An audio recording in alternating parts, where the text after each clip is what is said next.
जय श्री कृष्णा।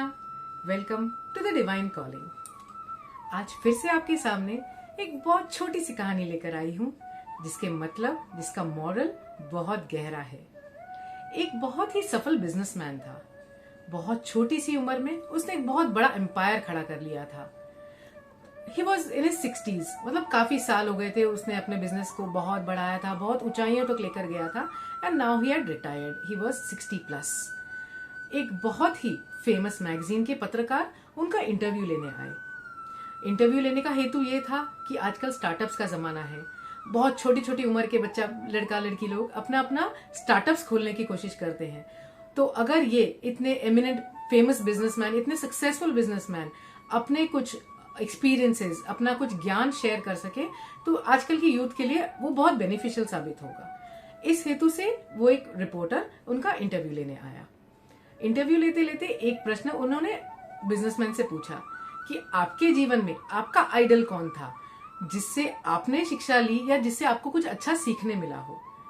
बिना सोचे instantly the businessman said, it was my father. Reporter ने बोला, हमने आज तक आपके पिताजी के बारे में कुछ खास न्यूज में सुना नहीं, क्या आप थोड़ा इलैबोरेट करेंगे? बिजनेसमैन बोला, यस डेफिनेटली। बहुत बहुत सालों पहले की घटना है। मैं बहुत छोटा हुआ करता था। I was just in my teens and मेरा स्वभाव बहुत रूड था। बहुत इंस्टेंटेनियसली मैं डिसीजंस ले लेता था। मेरे ज्यादा फ्रेंड्स नहीं बनते थे because I was little arrogant. मैं बोलने से पहले सोचता नहीं था एंड थोड़ा रफ टाइप का नेचर था मेरा। तो एक रात डिनर के बाद मेरे पिताजी मेरे पास आए और मुझे बोले, बेटा चल दोनों बैठ के आइसक्रीम खाएं। आइसक्रीम तो बच्चों की पसंदीदा चीज होती है। बच्चा कैसे ना बोलता।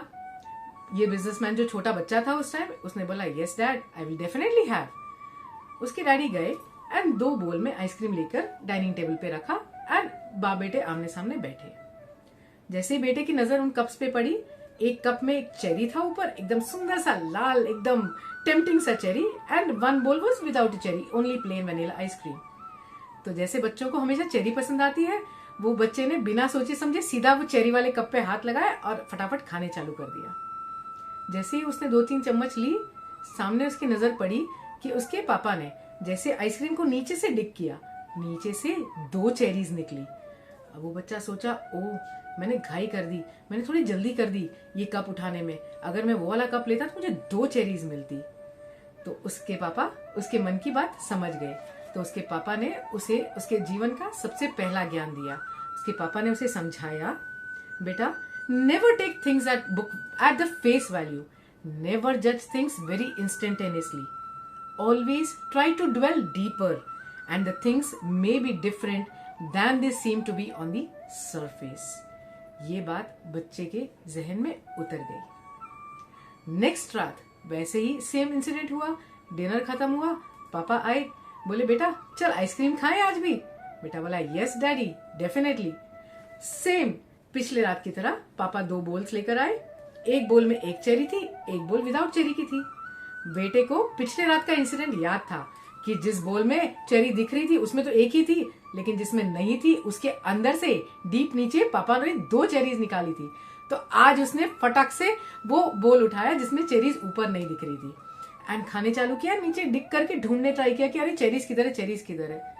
ढूंढते ढूंढते गया, पूरा कप खत्म हो गया, पूरा बोल खत्म हो गया, बट चेरीज तो मिली ही नहीं। उस दिन उस बोल में एक भी चेरी नहीं थी। एंड पापा उसे दिखा दिखा के ऊपर पापा के कप में जो आइसक्रीम थी, पापा आराम से चूस चूस के उसके सामने खा रहे थे। बेटा थोड़ा ऐसे थोड़ा लो फील किया।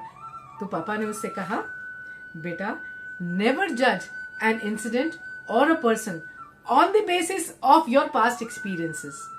Things must have changed. The person must have changed. The situation must have changed. तो पास्ट एक्सपीरियंस के बेसिस पे उसी पर्सन को या उसी सिचुएशन को सेम जजमेंट मत दिया करो, सेम डिसीजन मत लिया करो। ये बहुत एक गहरी बात थी जो बच्चे को समझ में आ गई। अब तीसरी रात वापस डिनर खत्म हुआ। पापा बोले, कम ऑन बेटा, लेट्स हैव आइसक्रीम अगेन। अब बेटा बोला, अब आज जरूर और एक कोई बात आने वाली, something my father is going to teach me. Papa लेके आए 2 बोल्स, दोनों में एक एक चेरीज थी। अब बेटा सोच रहा है, अब मैं कौन सी लूं? किसमें से ऊपर तो दोनों में एक एक दिख रही है, बट अंदर किस में निकलेगा नहीं निकलेगा, I am not able to decide. वो पहले एक कप की तरफ बढ़ा, फिर सोचा नहीं इसमें नहीं होगा, दूसरी कप की तरफ बढ़ा, उसमें नहीं होगा, वो डिसाइड नहीं कर पाया। तो उसने अपने पापा को बोला, पापा you only decide for me, जिस बोल में ज्यादा चेरीज है वो तो आपको पता है, वही बोल आप मुझे दीजिए ना। Papa was very happy. Papa picked one ball and gave it to the child. And जब बच्चे ने उसके अंदर से आइसक्रीम डिग की, नीचे से एक नहीं दो नहीं 3 चेरीज निकली उस दिन। And the son was very happy. And this was the time for the third and the final lesson. The lesson was कि अगर आप किसी सिचुएशन में ऐसी तरह से फंस जाए कि आप डिसीजन नहीं ले पाए, आप उस वक्त रैशनल थिंकिंग न कर पाए, तो take help of someone whom you trust और someone who is trustworthy. They may be your parents, they may be your siblings, some good friend और गुरुजन और सम संतजन जो आपको सही शिक्षा, सही मार्ग दिखा सके, सही डिसीजन लेने में हेल्प कर सके।